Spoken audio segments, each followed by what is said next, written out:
welcome back to Me, Myself, and I, 5 Parsecs from home. Thanks for joining me here today. If you do like what I do and want to help support what I do on this channel, please do consider hitting like and subscribe, or joining us over on Patreon, or supporting the show as a YouTube channel member, or buying some stuff for the web store. All that stuff is in the comments below.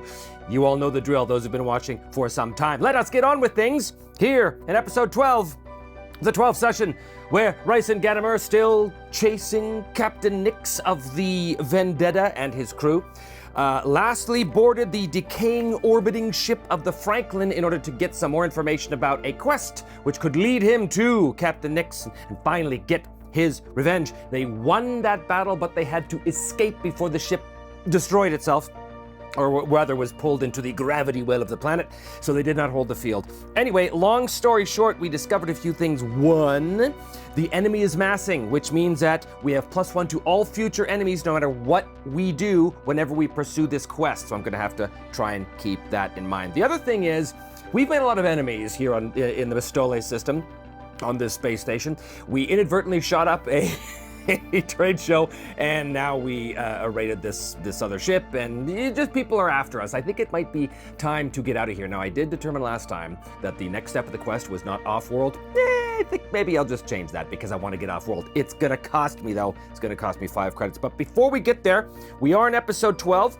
and every 3 episodes you gain a story point. So I'm gonna go from 1 to 2 story points. That is very, very valuable and much appreciated. First thing, flee invasion. There is no invasion here. Decide whether to travel. I think we gotta go. Now we can go because our hull is actually up to 30. It was damaged, but it got repaired. The only thing it's gonna cost us is 5 credits, which of course is gonna put us from 13 down to 8. As we are going off to the next system, and I'm gonna determine that details of that system in just a second, let us determine the Starship travel events table as the ship takes off from Mistole Station, no doubt being pursued by some of those local constabulary forces that are after the crew of the Furious because of what happened at the trade show. What happens on the way to the next system? Let us roll our D100 and get 86. A time to reflect. There's a lot to reflect on. How is the story unfolding? What did it all mean? You add 1 story point. Well, here's the thing. We're gonna add that story point, number 3, fantastic. But I think it's possible that this crew might be starting to fracture a bit. I say this because in the very first episode, of the very first couple of episodes, it was revealed that Kale was not entirely convinced about the captain's motives. Vine tried to assure him in sickbay that the captain's gonna make them all rich, but I think that Kale has started to see that maybe the captain is getting a bit unhinged in his zeal to pursue his enemy. So, this is not in the rules, but here's what I'm gonna do. I'm gonna take a page out of the old Mythic GM emulator. For those of you who don't know that product, you should check it out because it's fantastic.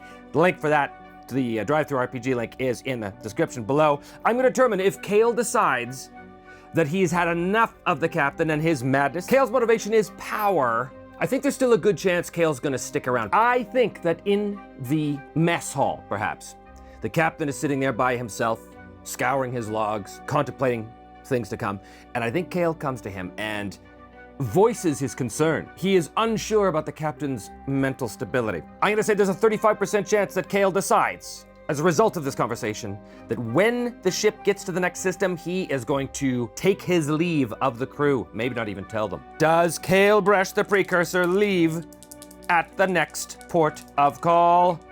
89, he does not. The captain clearly convinces Kale that even though things have been rough, to just hold on a little longer. And obviously, this is going to placate Kale. Very interesting indeed. Woo, that was close. I didn't want to lose Kale. New world arrival steps. First thing we do is check for rivals. Well, we do have rivals. If we roll a 5 or more on this D6, those rivals, which are the security forces of Mistoles, have opted to chase us and follow us to this new system. Did we escape them? No! So the security forces of Mistoles are going to fall, and they count as 2 rivals. Dismiss patrons. I have no persistent patrons, so they are gone. Now we check for licensing requirements on this world. Do you need a freelancer license to perform patron jobs? You do not. World traits. We roll D100. I'm going to do this twice on the world traits table to see what kind of world this is that we arrive at. Travel restricted. No more than one crew member may take the explore option each campaign turn. And the second trait, 69, dude. Vendetta system. Opponents become your rivals on a roll of 1 or 2. So what type of world is this? We're going to the Book of Random Table Science Fiction by Matt Davids. This is the first one. Types of planet, 73. It's a dwarf planet, so it's a small planet. Probably has some other astro traits that I don't know anything about because I'm not a sci-fi guy. Going to Random Tables 2 by Matt Davids for planet names. And the first table, this is the planet of Stavropol. Stavropol, I like this. And Stavropol has restricted travel, so they don't like people going out. It's very much like old Soviet Union during the Cold War. You're not allowed to see too much. Also, the Vendetta system, opponents become rivals on a 1 or 2, so people are pretty rough here. Yeah, I think Stavropol, it's giving me many Soviet Union, Soviet-era Russia sort of feeling. So I think Stavropol is a dwarf planet. I think it's locked in ice. I think it's always icy on this with a small ice world. And the people are just as icy. Haha. So we do land at the port. I think it's a planet-side port on Stavropol. Upkeep and ship repairs. Well, upkeep, it's gonna cost us 2 credits for that, which brings us down to 6 credits. Little does the crew of the Furious know that a security vessel from the Mostolis system has tracked them through jump space or whatever the case is, and has arrived on Stavropol, so they will be actively looking for the crew of the Furious. Woohoo! But Ryson Gadamer does not know that. He is here because he's following the leads of the quest. There's no ship repairs. We do need ship debt. Not going to put anything towards the ship, so it cost me 1 credit in interest, but the water purifier will cover that. So our debt remains at 11. No ship repairs, no medical care, because everybody is fine. And now we assign and resolve crew tasks. Only 1 person can go exploring. Well, the first thing we're going to need, well, I was about to say the first thing we're going to have to do is find a patron, but we are not looking for a patron. In fact, we are really honing in on this quest, I think. So, I think the captain is going to go exploring. I think Kalebresh, who's decided to stay after all, is going to go trading. Vine is going to go with him. I think Mira's going to go trading as well. Now, here's the question. Someone should go on decoy. Do they know that the security teams from Mostolis are after them? Because if they don't know that, then there would be no need for them to go on decoy. Here again, I'm going to take a page out of the old Mythic GM emulator and decide, what are the odds that in fact there's some indication or that they run into some clue on the planet of Stavropol that tells them that in fact they're still being hunted? I don't think very much. I think maybe I'm going to say 40% chance that they know of it, and they do not. So they do not put anybody towards decoy. They are blissfully unaware, or rather dangerously unaware, of the fact that they are still being hunted by Mostolis. Which means I think Stein is going to train. We've got a bunch of damaged stuff. So Katria and Rex are going to repair stuff. First of all, let's deal with Stein, because Stein is just training. So Stein bumps up his XP to 5. I think he's gonna wait. So we're just gonna hold that. So Stein's done. Let's do the explorer. So the captain goes exploring. And what does the captain find here on this icy world, the snow-covered world, the snow-covered planet-based spaceport of Stavropol on this dwarf planet? What does he find when he explores? 87. Offered a reward. When fighting this campaign turn, select a random terrain feature. If a crew member moves into contact and spends a combat action, you can retrieve a package and earn 2 credits. That's pretty cool. Let's go back to the ship now and deal with our repairs. So we've got some things here. We've got a damaged hazard suit. Oh, personal trinket. We still have this personal trinket, which is Kale's to deal with. So the personal trinket means whenever you land on a new planet, roll 2d6 and a 9 or more, you find the owner and receive a loot roll. 9 or more, 7, no, we do not find the owner of this trinket, unfortunately. That is fine. But we have a damaged hoverboard and a damaged hazard suit. Katria is gonna go for the hazard suit. So 1d6, add the savvy ability of the character. She's got a savvy of 3. Also, she has the AI companion, which she rolls twice to take the best roll. Okay, the first roll, this is +3. Oh yeah, no problem. She repairs that hazard suit. If a character takes a hit from an environmental hazard, they receive a 5-up saving throw. So someone can wear that. The damaged hoverboard, this is going to be Rex doing this. His savvy is 2. Does he damage? 4 plus 2 is 6. They repaired the hoverboard, which is fantastic. They no longer have any damaged items, which is awesome. You can use it instead of walking. You can move up to 9 inches and ignore any terrain that is man height or lower. Wow, that's actually awesome. How did I not see this was awesome before? And now we've got the 3 trade rolls. So let's deal with Kale first. Kale Brush was trying to track down the owner of the trinket. He didn't do it, but he is going to trade. 25, local maps. If you receive a quest on this or the following round, you may immediately add 1 rumor. Well, we're already on a quest. Yeah, it doesn't do us a whole lot of good because we're already on a quest here.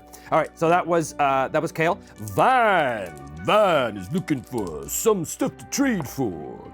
04. Sell some cargo, earn 2 credits. I will take it. And finally, Mara, what does she find in this frozen world, this frozen ice cube of a world? What's she trade for? 46. Something interesting on the loot table. What does she trade for? Weapon. We've got quite enough of these, I can assure you. 38 is an energy weapon. All right, an energy weapon, and it's a 49, which is an infantry laser. Well, an infantry laser is fine. Determined job offers. We do not have a patron, so we are not going to deal with any of that. We do assign equipment. I think I'm going to give Stein the hoverboard. We don't resolve rumors because we're already on a quest. Choose your battle. Now we check for rivals. There was no decoys because we didn't know that they were coming. Check for rivals. Tally up the number of rivals you have, which is 2, and roll a d6. If the roll is equal to or lower than the number of rivals, one of them has tracked you down and you must fight them. So if I get a 2 or less, guess what? The security forces of Bastalis have found us. They have not found us yet, but they're still wandering the planet. They are still covertly trying to track us down, inquiring as to our whereabouts, all of that stuff, which means we can continue a quest because we are in fact on a quest. So we have to remember that on this quest mission, there's going to be +1 enemies, because the enemy is massing. The deployment conditions of this quest mission here on Stavropol. And it's a quest, which means I roll in that column. 32. Toxic environment. How handy that we have a hazard suit. Whenever a combatant is stunned, more rules I have to remember. Roll 1d6 plus savvy skill. Failure to roll 4 up becomes a casualty. I'm going to give the hazard suit to someone with a lower savvy. I'm going to give it to Mara. I'm gonna guess that means preternaturally cold. It is so cold out there on the ice. They need like special protection. Even their void suits won't completely protect them from this because they won't. Shut up, you don't know. Notable sights on the quest mission. 50. Loot cache. Roll once on the loot table. So this is gonna be a loot cache scattered somewhere around here. Loot table, what is it? It is 65 gear. Subtable 69. Protective items. Wouldn't it be hilarious if it was a hazard suit? 01. Battle dress. Protective devices. It's armor. The character counts as +1 reactions and receives a saving throw of 5. That's awesome. We need to get this thing. Quest mission objectives from the main book. What are we here to do? We are here to defend. Your objective is to drive off the enemy. To win, you must hold the field. Add +1 in addition to the +1 because the enemy's massing. There's gonna be a lot of them probably. So they're gonna get to their spot. They're gonna be digging up the area or whatever they're looking for the clue to point them to the next way, to the next mission of the quest, and they get attacked by who? These, my friends, are going to definitely be elite enemies. Who are the enemy? 88. Roving threats. That actually kind of makes sense. That means they're like alien monster things out in the wilderness of Stavropol. That's terrifying. Enemies from this list never become rivals. So even though this planet has the vendetta law where opponents become rivals, obviously the alien monsters won't care. They are never accompanied by unique individuals unless the difficulty mode is insanity. So there will not be an additional member of the vendetta crew here. Who are the elite roving threats? 97 vent crawlers. Oh, They lurk inside starships and on strange moons. Well, this is a dwarf planet and could qualify as a moon. But here's the thing, they have claws. Fate worse than death. If a post-battle injury roll indicates character has died, they cannot be saved and no rerolls are possible for any reason. We call them that because at the start of round 1, before reaction dice are rolled, roll 1d6 for every area terrain feature. Every 5 to 6 causes event crawler to be placed within the feature, so they come out of everywhere. So they burst out of little warrens dug underneath the ice and the permafrost. So, the crew of the Furious has landed on Stavropol. On the station, they did some trading, some exploring. They realized that what they're looking for is buried in the ice out on the frozen tundra. So they get in some sort of vehicle, some sort of like ATV tracked vehicle, and they make their way through the blowing snow until they get to the area they're looking for, and they begin to dig up the area looking for, it's at the lee of a big stone sticking out of the ice kind of thing. They also discover that somewhere in this immediate vicinity there is a buried loot cache, which they, with their scanners they pick up, so they know they can go after that. But what they don't know is that they are about to be surrounded and swarmed by the ice crawlers of the Stavropol. Let's see what that looks like when we go to the battle round.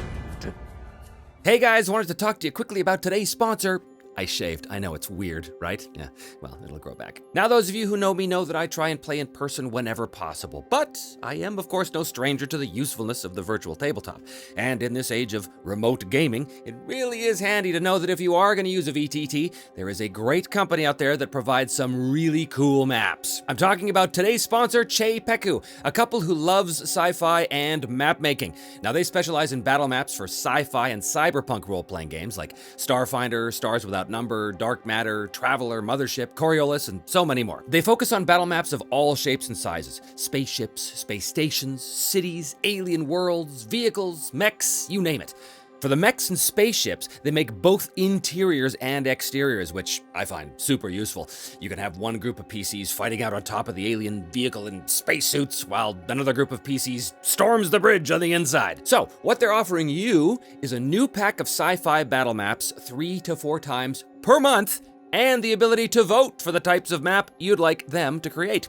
The maps work in every VTT, including Alchemy, Foundry, Roll20, Encounter Plus, and whichever one you want to use, basically. Each of the map packs comes with tons of variations. On average, they create 10 beautifully illustrated variations in each pack. Now, they've got a Patreon account with multiple tiers you can sign up for. Each tier gets you access to different stuff, but a good place to start is the $5 tier, which gives you access to all previously released maps and all variations, which is more than enough maps to create a great campaign for your players. The $10 tier gets all of their maps with Foundry VTT modules, so you don't have to worry about setting up walls and lighting, which could be pretty tedious. Also, for their supporters at the $10 tier, they'll release animated versions of the maps so that you can feel even more immersed planet hopping or fighting off space pirates and smuggling goods past that Imperial blockade. It's a real treasure trove of really good looking and useful maps, which I really appreciate. And of course, you can cancel whenever you like without any consequences. Che Peku has been making battle maps for 4 years now, and their Fantasy Battle Maps Patreon has over 18,000 patrons. So obviously they're doing something right. So go check out their Patreon and gain access to all of their maps today.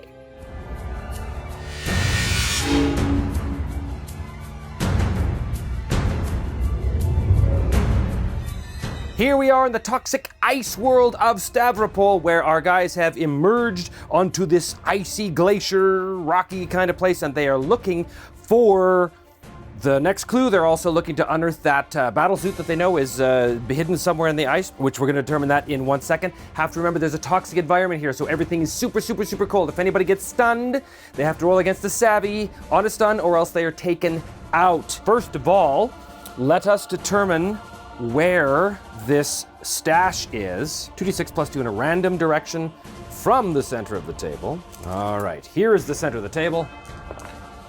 8 this way. Okay, which is going to be right there. Objective 1. Boom.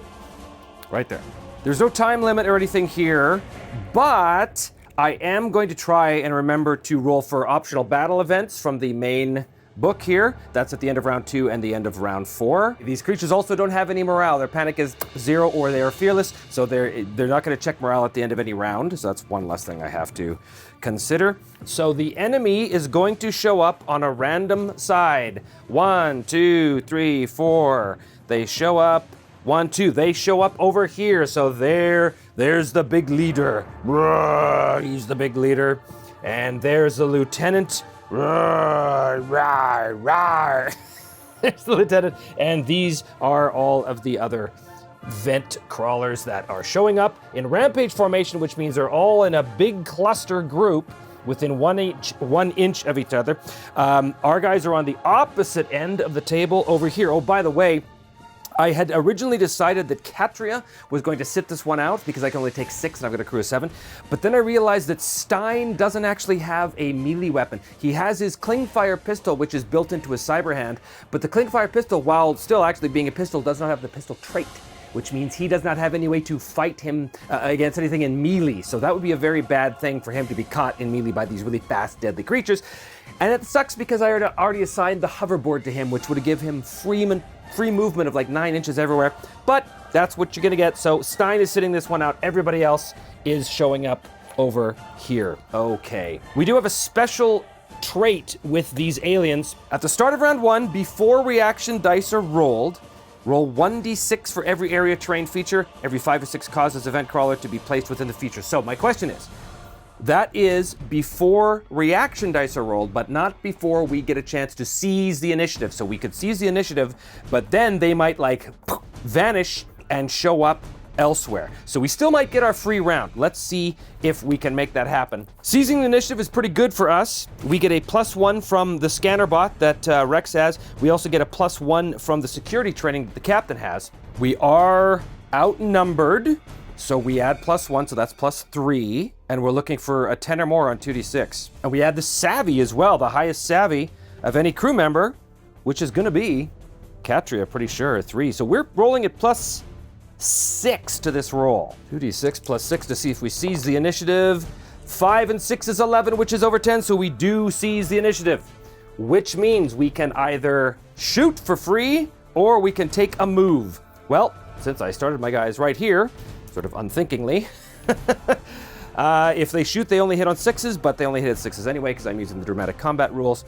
I think let's just go down the line and see what's what. Well, Mara here, she's going to shoot before these things basically see them and possibly disappear into the ice to re-emerge somewhere else. But we do have one action here. So Mara is going to take her shot with her hunting rifle, a range of 30. That is no problem. I'm pretty sure that all of these creatures are well within range. Well, actually, that's not true. That's not true. I would say that the leader is not, and so basically only these two are in range. Fascinating.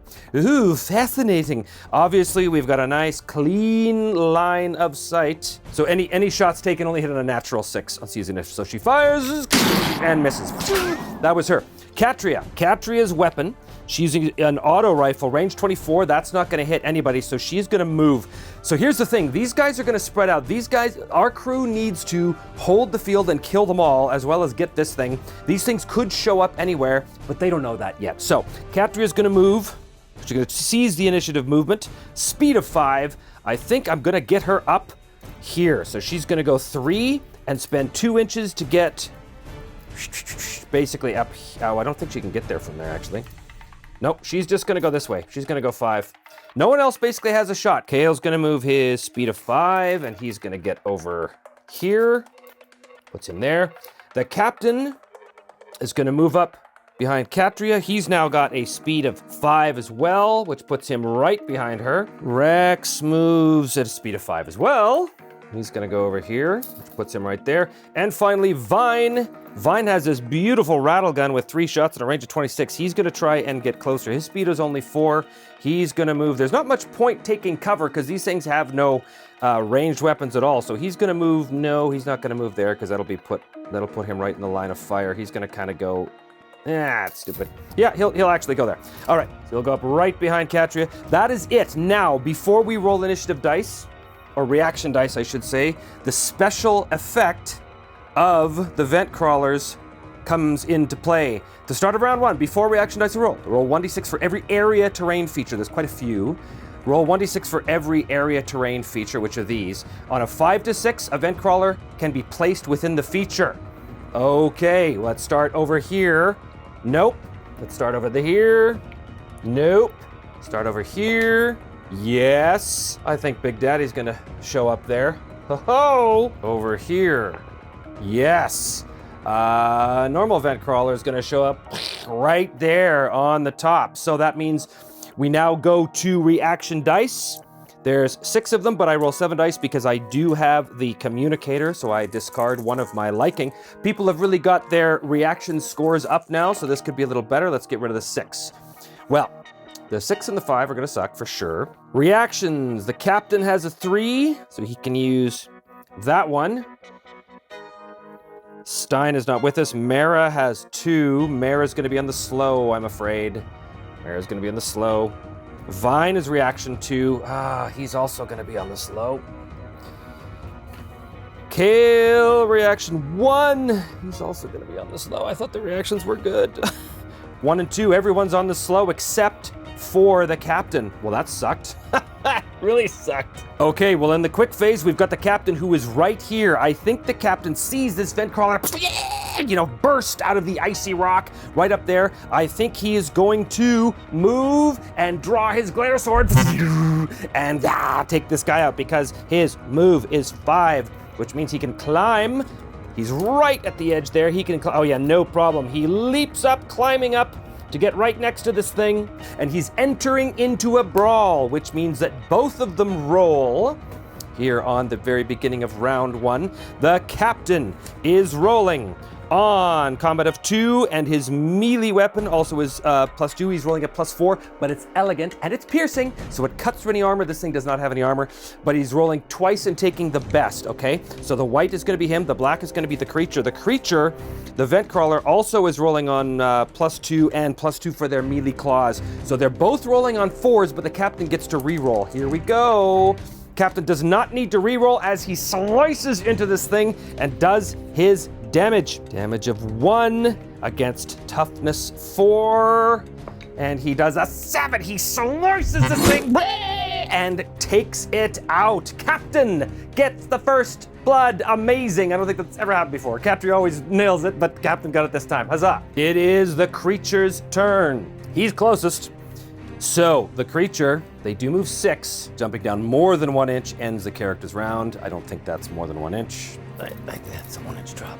Oh no, that is actually a 2 inch drop, so he cannot do that. He's going to climb down for 2 inches, which puts him there.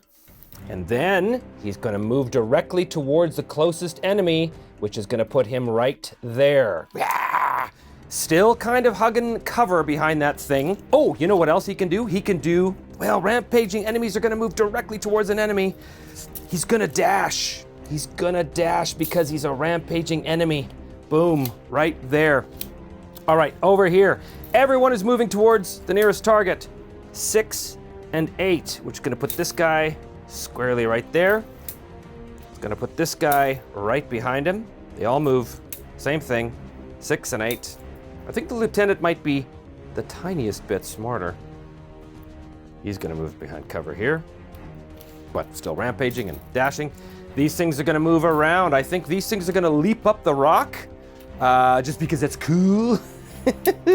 So it's 1, and they can't really leap, but they can climb. So that's going to be 3, and then 4, 5, 6, which puts him here, and then a dash of 2. Boom.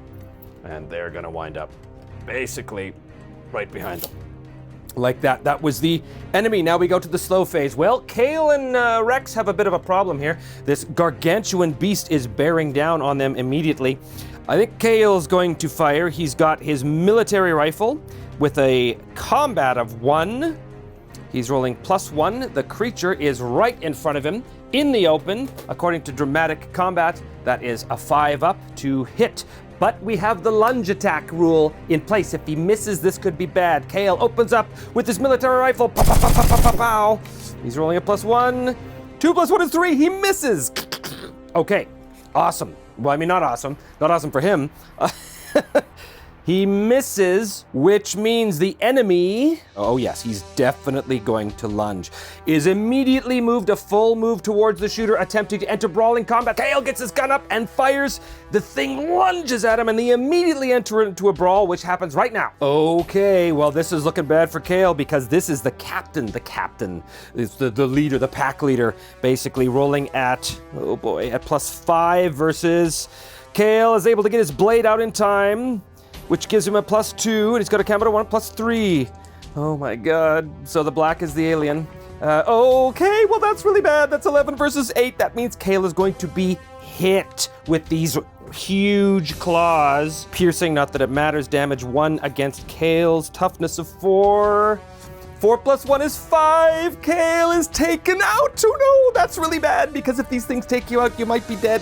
Here's the thing. I could spend for the reroll, but even if he's stunned, he's still gonna do savvy roll to see if that wound doesn't toxify because of the cold. Oh, this is terrible. You know what? I'm gonna save the story point for the recovery. Okay, Kale's taken out. Kale's taken out by the ravenous ice crawler leader. Oh boy. Okay, well that was Kale. Well, Rex, this thing can't lunge again. You can only lunge 1 per round. So Rex, with his hand cannon, definitely in range, 1 shot, combat of +2. He rolls a 5 + 2 is 7. That is a hit. He does a hit. This is hand cannon damage 2 against toughness 5. Okay, so here's the thing. 1 against 2 is 3, so that's going to stun the creature. Now here's the thing, it is a toxic environment, but is it a toxic environment for the aliens? It doesn't really make sense that it would be. I'm gonna say it doesn't make any sense at all that these aliens who are native to this environment are affected by the toxic environment. Yeah, I just made things way harder on me, but you know what? That makes sort of dramatic and setting sense. So these aliens, they don't have to worry about being stunned or being taken out by the toxic environment. Oh, why do I do these things to myself? Why do I make it so much harder? Okay, so in that case, the creature is stunned, however, pushed back an inch, and stunned 1. Better than nothing. Again on the slow phase, we've got Katria. I think Katria's got a shot. That dude is not really in cover from her. He's right in the open. So I think is she gonna aim and fire? No, she's gonna move up and fire. Her combat's pretty good. She's gonna move up here, pow, and she's gonna fire at this guy right there. He's in the open, so she needs a 5 up, and she is rolling. Combat +2. Okay, that's a miss. However, her auto rifle has 2 shots. +2, 5 up, that is a hit. With the second shot, the damage of the auto rifle is 0 against toughness 4. Takes this guy out. Down he goes. That was Katria. Vine has got this incredible rattle gun, which he can't really get a shot on the big bad because he'd have to move and he'd be shooting through Rex, and you don't really want to do that. So I think instead he is going to line up a shot on old buddy here. An old lieutenant who is behind cover. So this would be a 6-up shot, but he has 3 shots to do it, and he's gonna aim because he's not going to move.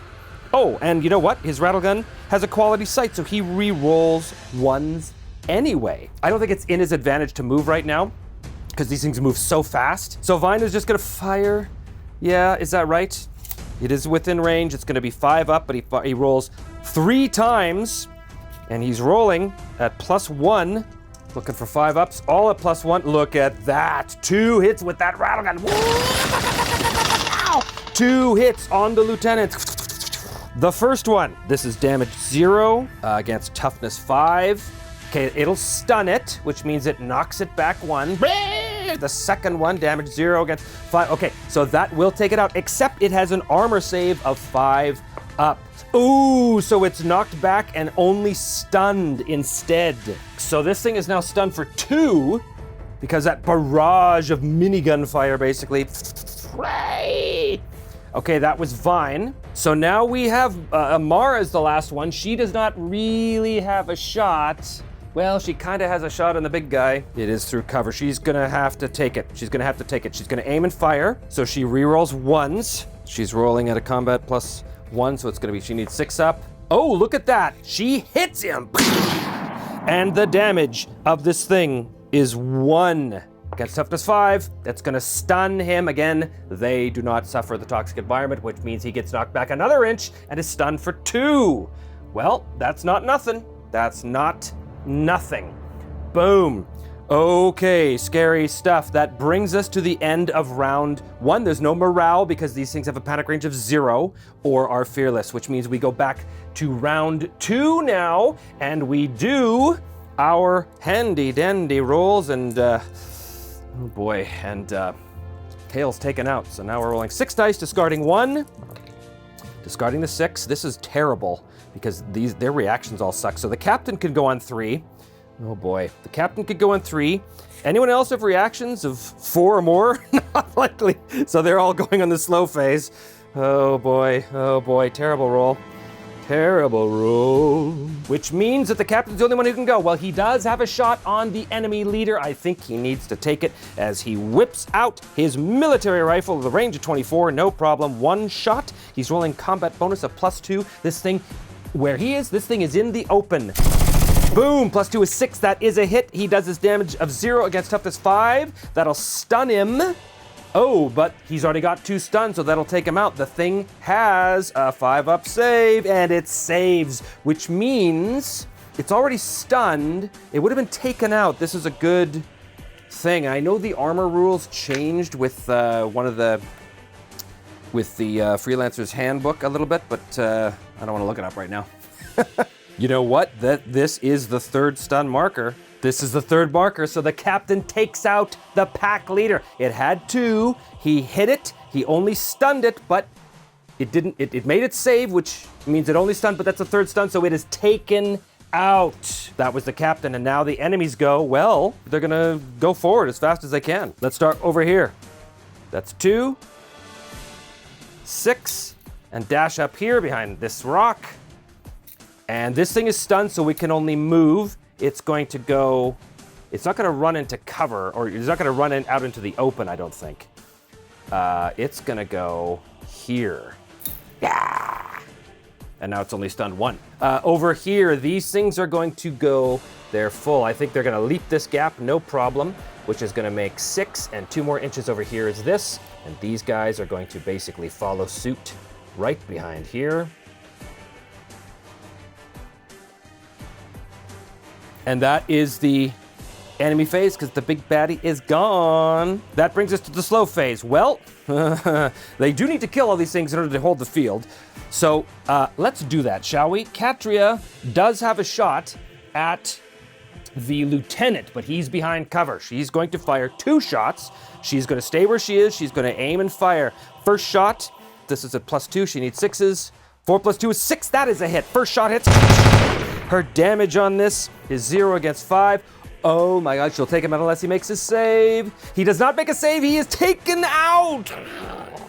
That was her first shot. Second shot also fires at nothing. She is done. Wow, great, fantastic, fantastic. Even with the lunge rules, it's, you really need a ranged weapon in this game, otherwise you're in big trouble. Let's go over here to the slow phase. I think Rex is going to move over. What's he got a speed of? He's got a speed of 5. He's gonna go 3 and then 2 up. That's gonna put him right there. Does he have a shot after he moves? I don't think he does. That's within 12 inches on that dude. He moves up there, and he doesn't, oh, he's got an infantry laser. He does have an infantry laser, but he's sort of hovering up the side, and he blasts this thing with his infantry laser. He is rolling at a combat of 2. He's kind of awesome. Oh, and he hits this thing, infantry laser, damage 0 against toughness 4. We'll take it out. Wow, wow, wow. Okay, well, that was Rex. That was an incredible turn. They are doing extraordinarily well, which always makes me think I'm forgetting something. Okay, Vine. Well, this is looking a little better. I think Vine is he's gonna get on the move. Vine on the move. Vine on the move. His speed's only 4. Gotta get that up there, man. Gotta get that up there. I think he's gonna try and get advantage 2 as well. He's gonna basically climb up to this rock, and that's about all he can do because his speed is 4. His speed is 4. So that's where Vine is. Mara doesn't really have a shot at anybody. So she's gonna have to move. I think she's gonna move here. And then does she have a shot at anybody? She can't see him. No, she doesn't have a shot, so she's basically done.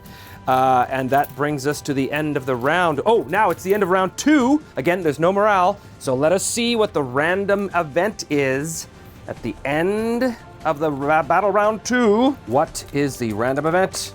End of round 2, 46. A cunning plan. In the next round, do not roll for initiative. Each of your crew acts in the quick or slow actions phase as you prefer. That is amazing. Wow. Wow. So the captain barks out orders. Everyone, plan Alpha 6 Bravo. Stat.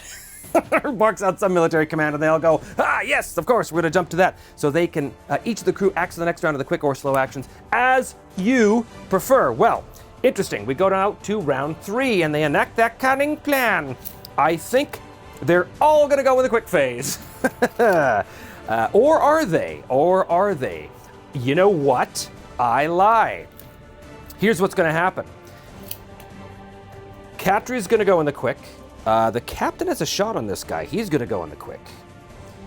Vine has a shot on this dude. He's gonna go in the quick. The rest of them are gonna go in slow, and here's why. They're going to go into basically Overwatch mode.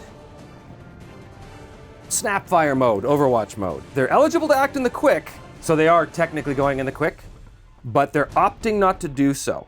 So this allows them to either fire when an enemy moves or to delay until the slow actions phase. So they are technically all in the quick, but this is just a mark that I know that these guys are basically holding for opportunity. They're waiting. They're in Overwatch. So on the quick phase, it's going to be the captain. The captain has a shot on this fella right here, who is within cover, but is within range of his military rifle. He's rolling at +2. Pow, pow, pow, pow, pow, and he'll miss.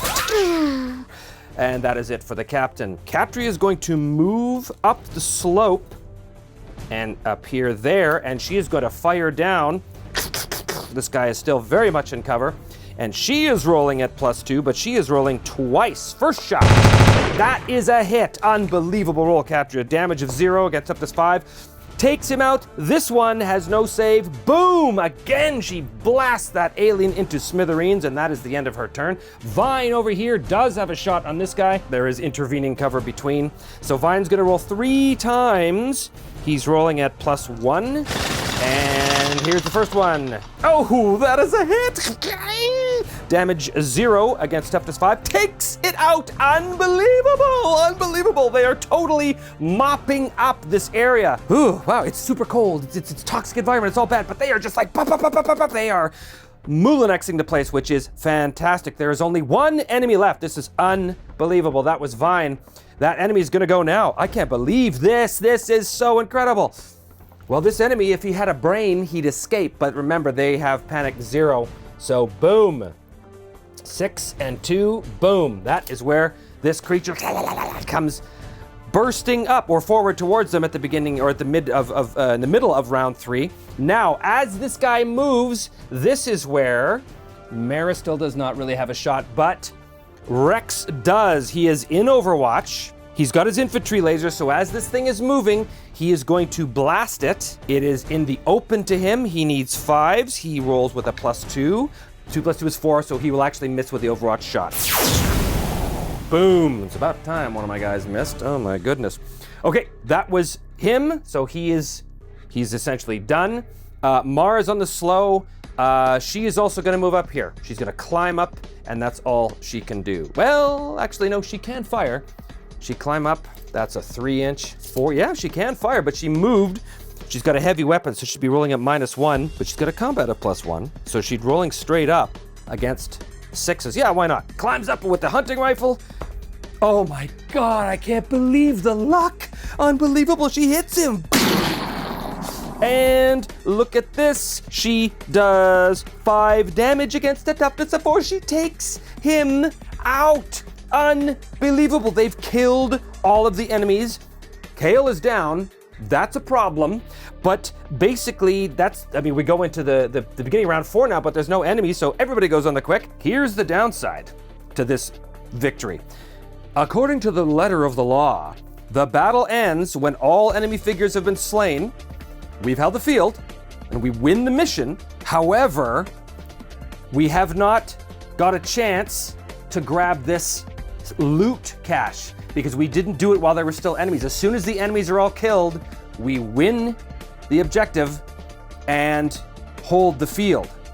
So, narratively speaking, it would make more sense if Katria just, they had time to go up and dig this up. But here's the issue. The reason why they don't get that thing is because, as I said, this thing was buried in ice. So they mow down the enemies and they're immediately starting to look for the next quest clue, basically, but they don't have time to dig this loot cache up. It's encased in ice and in rock down in the ground, because on their scanners, they can see beep, beep, beep, beep. There's like 15 more of these things approaching from the distance, so they don't have time. They have got to extract now. They get the clue to the next quest item thing that they need. They clamber back on that ATV, that old terrain vehicle thing, and boom, hightail it back to the spaceport where Stein is waiting, and also, what is also waiting is the potential outcome of what happened to Kale, because he was hit with something called the fate worse than death. This is gonna be very problematic. So we did win, we did hold the field, but Kale might be in big trouble. We will have to find out how much trouble he is in exactly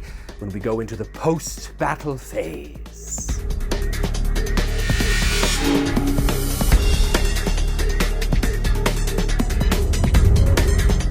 Here we are in the post-battle phase. Our guys get back to the Stavropol spaceport with a wounded Kale. We're gonna have to discover exactly what happened to him. But first, let us go through the post-battle activities. So first of all, resolve rival status.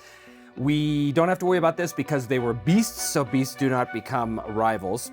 Resolve patron status. We had no patrons to deal with. Determine quest progress. So this is where we go into our Freelancer's Handbook for our more advanced quest outcome stuff. So we roll 1d6, adding the number of quest rumors you've acquired so far. We have 2. Here we go.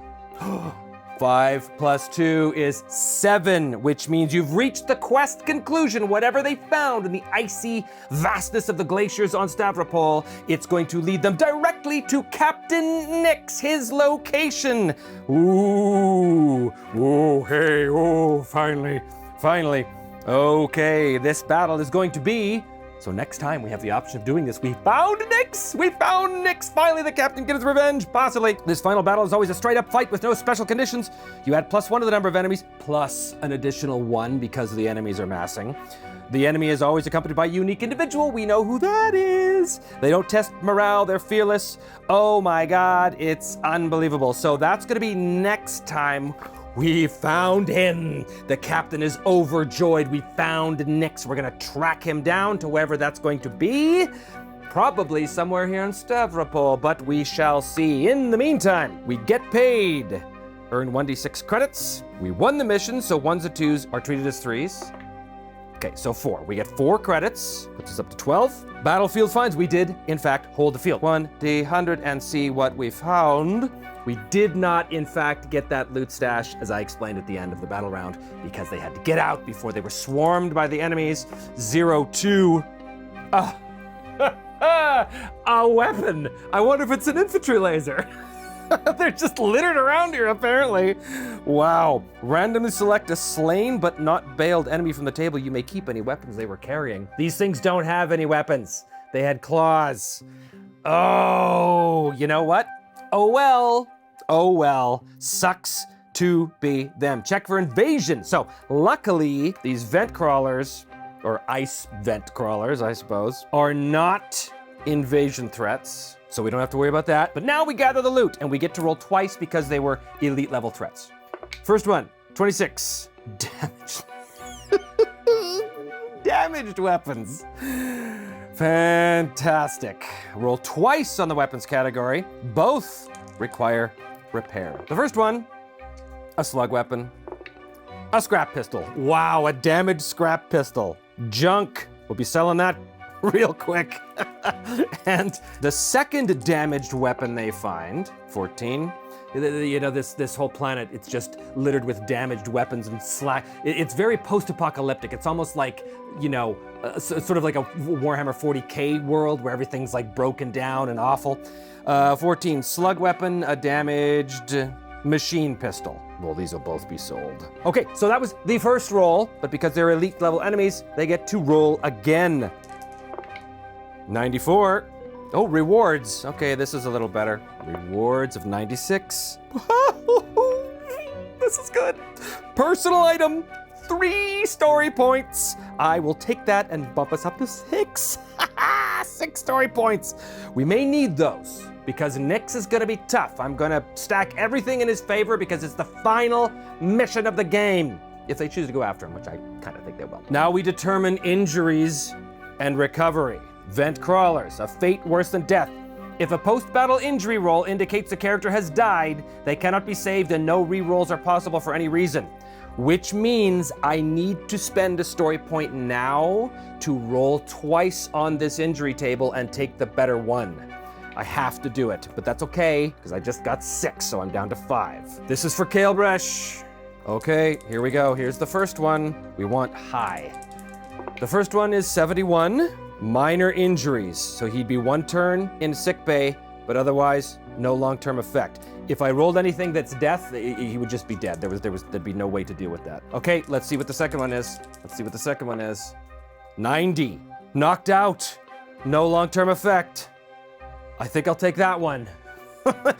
In any case, neither of those rolls was a death one, so we got lucky. Okay, experience and upgrades. Became a casualty. Yep, that's gonna be Kale. He gets 1 XP for that. Survived and won. Everybody gets 3. The captain gets a +1 for the bonus, the first one to inflict a casualty. And bots do not get XP, but we can spend money to upgrade them if we want. I don't think I'm going to, because I only got 13. Vine can get his toughness up if he wants. He's gonna spend 6 points, and he's gonna get his toughness to 6. Because we are in endgame here. So we want to make sure that all of our guys are as tough as possible. 5 points for Stein. He could do his speed or savvy, so his speed goes up to 6. Mara has got 6 points. I think I'm gonna get her toughness. Toughness goes up to 6. Katria's got 5. She can do a speed or savvy, but if she gets her speed up to 6, these guys are gonna be like lightning running around the board. Let's do it. And that is that. We're not going to upgrade the robot. Advanced training. This is our last kick of the can. We've got 12 credits, which is really not enough. These were all really cool, but the only one we really had a chance to do was security training. Okay, purchase items. The only thing we might need is stim packs, but there's no guarantee of getting that. You may sell up to 3 undamaged items. Oh, okay, well, we'll sell the infantry laser, and we've got this shotgun, which we're gonna get rid of as well. So I get 2 more credits. Up to 14. 3 credits to roll on gear to hope for the best. 14 credits, huh? We are in endgame, but we might have to leave the planet where there's no guarantee that Nyx is here. No, I'm not gonna buy it. Campaign event. Campaign event. What happens at the campaign? 94. Oh, wow. It's time to go. Whatever you did every campaign, you stay on this planet, you must add an additional rival. We've had this before, but this makes sense now. Obviously, the security forces from Mostoles are here, and they found us, and they are calling in reinforcements, and they put a bounty out on the captain.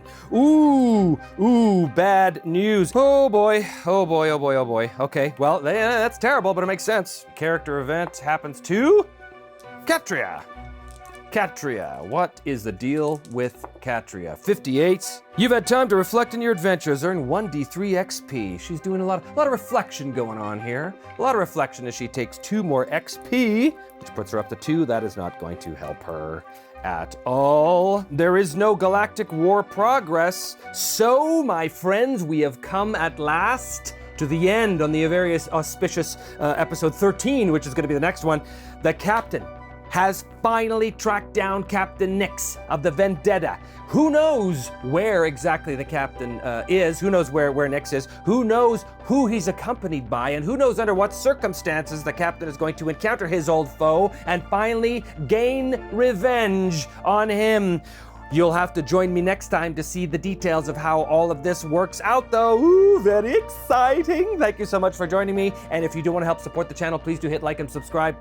or consider supporting us on Patreon. Big thanks to all of my patrons as well as my YouTube channel members. That's another great way to help support the show. Go to the web store at memyselfanddie.com or buy some things to Drive-Thru-RPG, although the links for that is below. Thank you, and we will see you on the next episode, the next and final episode of Me, Myself, and Die 5 Parsecs from Home.